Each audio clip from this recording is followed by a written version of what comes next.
What up, world? It's your boy Jaystar. You already know what we talking about today. The top 5 tight ends, baby. You already know for week 5.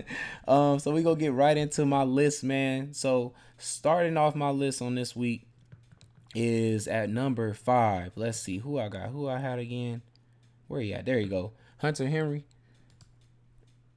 Oh, my bad, y'all. Hunter Henry, my bad. My bad. Hunter Henry just missed the cut. So he just missed the cut this week. I thought he was in there, but I'm still kind of waiting. I want to see when the injury for sure is for sure that Jonnu Smith, because I would probably say he kind of would move up in this list though, because if Jonnu Smith is out and it's only Hunter Henry, we could see maybe those targets that Jonnu Smith been taken away from Hunter Henry. This could be a bigger game for him. So he barely missed the cut because I want to get that news throughout the week. Hopefully we get that soon and stuff like that, because I would love to be already making my lineups taking this value play, but he's already kind of the price is great. Like, and if Jonnu is really out, he, like I say, just missed a cut though. But at number 5, man, this week is the man who went off last week, Hawkinson. Goodness gracious, man. I mean, I could swear I called this. Called this man last week, but yeah, definitely Hawkinson is again. New England gives up a lot of fantasy points to tight ends. Depending on too if St. Brown is not there, could see a lot of targets. He was just everywhere, man. He was everywhere he needed to be for the last game, man. Yeah, as y'all saw, they used him so many times for the goal line. He almost had 3 touchdowns. So man, did they not like go to him crazy hard in the red zone? And I could see them doing it again this game. So definitely had to put him as my number 5 at least, and he had to make the cut, of course. After that game he had last week. Then at number 4 though, we have Tyler Conklin right here, man. It was good to see he was still involved in the plays with a new quarterback. So it just goes to show to me that like he's just evolved in their offensive scheme, period. So gotta love him because Miami gives up tight end points.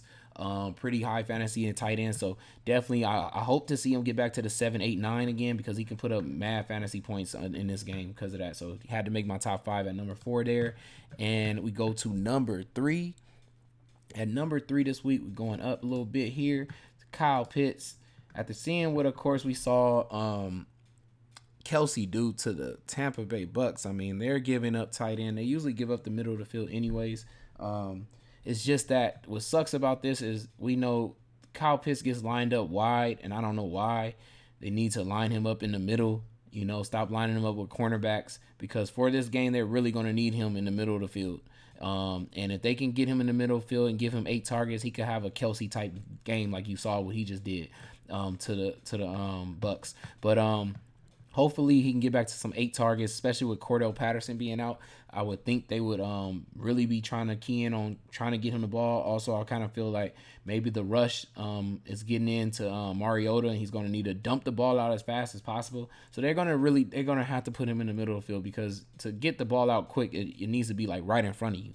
And not having Cordell Patterson there being a safety net that he used to have, it's going to be a big deal. So I definitely think Kyle Pitts should be in play for a lot of targets. He could get to like 10 targets this game easily. So definitely had to make my top 5 at number 3 for that reason. And we go on to number 2 though. At number 2 is Dallas Goddard, man. Arizona, I think last week we didn't get to pick on them.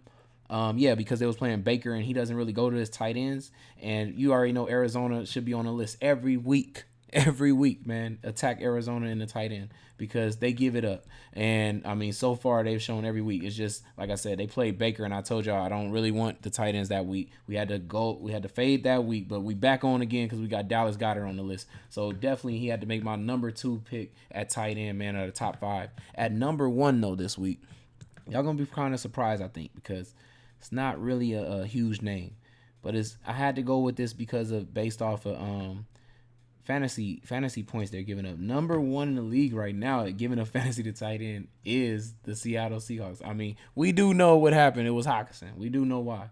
But still, they've been giving up fantasy points, period, to tight ends. I mean, every week, a tight end, I almost want to say, has almost scored on them at least, or just had decent fantasy points. But right now, they're giving up the most in the league. So I got to put Juwan Johnson in there, man.